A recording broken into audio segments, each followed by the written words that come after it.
All right, everyone. I have a little bit of a scratchy throat today. It might be allergy related, although things haven't really started to sprout outside, so maybe it's just a mild cold. So, anyway, sound a little bit under the weather. I actually am. We've got to talk about Bernie Sanders, though, first and foremost, because it was funny the other day. He was like, well, I think that felons that are currently incarcerated should be able to vote. It's actually, in certain states, that's already the case. Like in the state of Vermont, felons can vote, and they can from prison.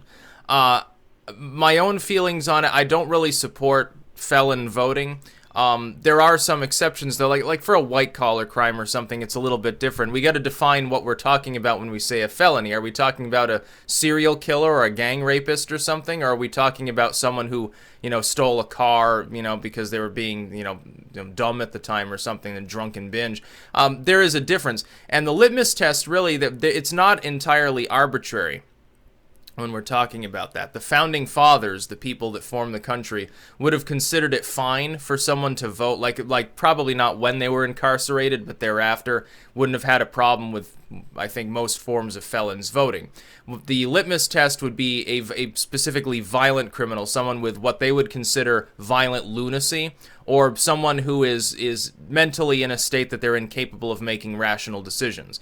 That's why they would say, well, those with the most severe forms of mental illness or something wouldn't have been able to vote back then. They would have been, basically put in an asylum. Of course, we don't do that anymore, and with modern medicine, it's a little bit different, but there are still such cases. As far as felons go, like if someone had a proclivity towards murder, rape, anything like that, they're burning buildings to the ground, something significant, something where there's a lot of victimization going on in the more interpersonal sense, they probably would have been, if they weren't shot outright by vigilantes at the time, they wouldn't have been permitted to. They would have been classed as a violent madman.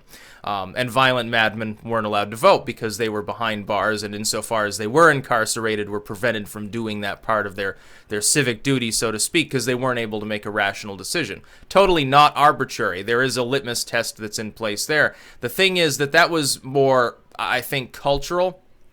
It was never really settled law, at least on the national level. As far as I know, earlier on, there was no consensus on what that would actually pertain to. And there were always reformists who were like, no, the criminal can be rehabilitated. And then there were people who were like, no, the criminal minds are genetic or something like that. And there was a big debate over it, for about 200 years of our history. I think that the proposal that Sanders is making, though, is just opportunistic pandering, in all honesty, because the Democrats realize that many of those felons, because of the disproportionate nature of felons coming from maybe more urban areas, which tend to have higher crime, more minority individuals certainly incarcerated, they're going to tend to vote for Democrats at levels that are generally higher than the national average. Not in all cases, but generally speaking. So it's literally nothing more than a swing for votes. This is what they did in Virginia. It's like, oh, we're going to restore felon voting. Okay, wonderful, reformist, very progressive or whatever, but you're doing it for political reasons. Absolutely. Even if you agree with the concept that certain classes of felons should probably be able to vote anyway, because there's really no specific constitutional reason that they shouldn't be taking part in that. Like, if they're not a lunatic and they're not habitually victimizing others in an unrepentant manner, the founders wouldn't have cared.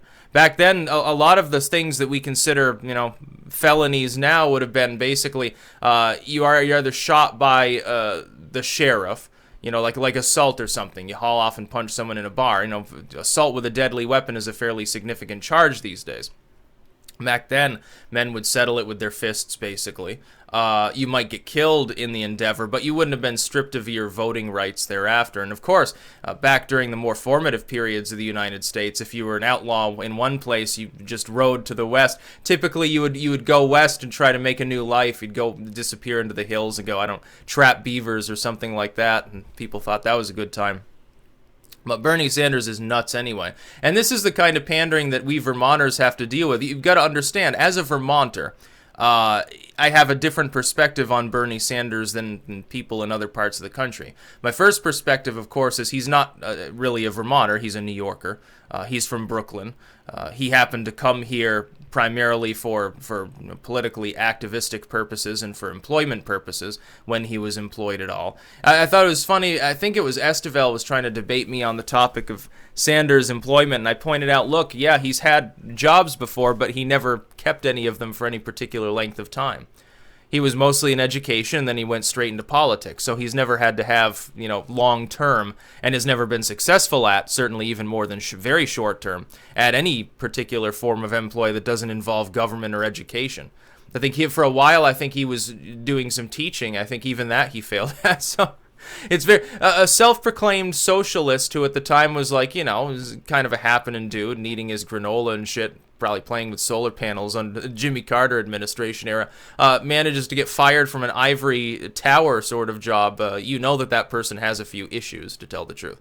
And also Sanders fucks around with Vermont politics. He's not even he's a national level politician that supposedly represents the people of Vermont, which he doesn't do particularly well, but he has inordinate sway over Vermont state politics too. Like Shumlin used to basically gobble him down every other day. Even Phil Scott doesn't dare to go up against him, even though he's supposedly a Republican. That's just sort of the cronyism that works in this state. Until Bernie Sanders is finally replaced by somebody else, and that'll only happen when he dies, because he's got that position for life, basically. Nobody's ever run a significant campaign against him. I can remember Rich Tarrant back, what year was that? I think 2006 or something, like the midterms or whatever then, when Sanders was up. Tarrant got like 35% of the vote. And he was like a standard, partially self-funded sort of rich kid Republican. I actually analyzed the debate that they were having, and Rainville and Welch were there as well. Yeah, it was a pretty funny time when Sanders felons voting and stuff. Okay, what kind of felon do you mean, Bernie? Do you mean a Clinton felon, like a Vince Foster sort of thing, or do you mean sold drugs a couple times in the 80s? Okay, yeah, the latter person should probably be able to vote, but I don't think axe murderers need to be voting. No, absolutely not. That's about all.